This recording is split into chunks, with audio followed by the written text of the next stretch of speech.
Venezuela has declared that it is ready to confront any attack from the United States. The Venezuelan defense minister stated, "We will fight if you dare set foot in Venezuela." This warning follows a large deployment of U.S. Navy vessels to the Caribbean. President Nicolás Maduro called it, "the greatest threat that has been seen on our continent in the last 100 years."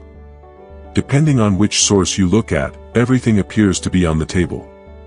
Possibilities being discussed range from regime change, to the capture of high-value targets, to missile strikes on cartel locations, or, of course, the possibility that nothing at all will happen. Newsweek reported that Venezuela has reinforced military patrols along its maritime borders and airspace. In addition, 15,000 troops have been deployed to the western frontier with Colombia. Officials have also announced a large-scale drone deployment to the coast. This is not just about short-range quadcopters. They are likely referring to long-range systems similar to Iranian Shahid drones, which have been used to attack Israel, or Russian Garand drones, used extensively against Ukraine. Venezuela has close ties with both Iran and Russia, making such capabilities a real concern. President Maduro, in a session with international media, described the U.S. deployment as an absolutely criminal and bloody threat. He claimed that 8 U.S. military ships with 1,200 missiles and a submarine are targeting Venezuela. While his numbers are exaggerated, the American naval buildup is still substantial. According to independent defense analysts, the force includes 4 guided missile destroyers, each able to carry 32 Tomahawk cruise missiles, plus 1 submarine with 12 Tomahawks. That totals around 140 Tomahawks available for use off the coast of Venezuela. Alongside them is the Iwo Jima Amphibious Ready Group with 2,200 Marines, trained for amphibious operations. Air support includes P-8A Poseidon reconnaissance aircraft and MQ-9 Reaper drones. This level of deployment is much more than what would normally be required for counter-drug operations. That raises questions about the real purpose of the mission. Some experts argue that this is purely a pressure tactic, designed to rattle Caracas. Others see the possibility of Tomahawk strikes on drug production labs or militia bases. The most controversial speculation comes from unnamed officials suggesting potential snatch-and-grab operations by U.S. Special Forces to capture members of the Maduro regime. Such missions, however, would be extremely risky and require significant support. Maduro's allies include Russia, China, Cuba, and Iran. His government has been accused of running a criminal organization that traffics drugs, weapons, and people. More than 8 million Venezuelans have fled the country, creating a regional humanitarian crisis.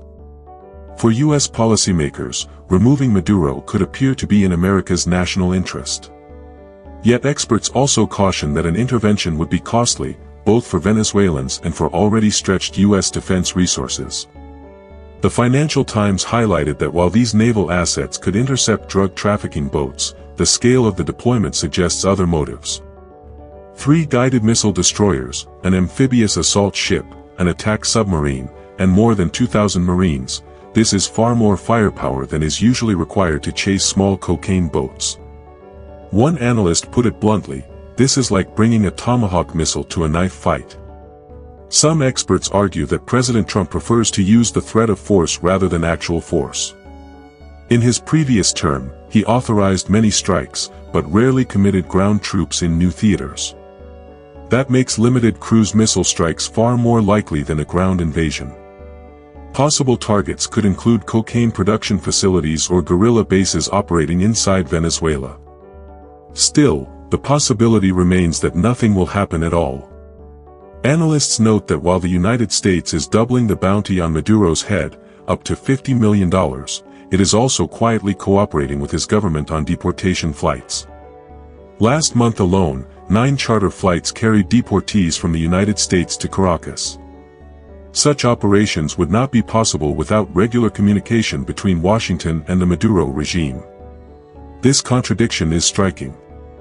Publicly, U.S. officials describe Maduro as a narco-terrorist who is not a legitimate president. Privately, they are still dealing with his government when necessary. This dual approach adds to the confusion and uncertainty.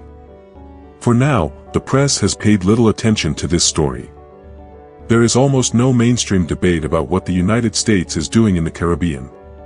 Yet significant naval assets are sailing south, Venezuela is mobilizing forces, and rhetoric on both sides is escalating.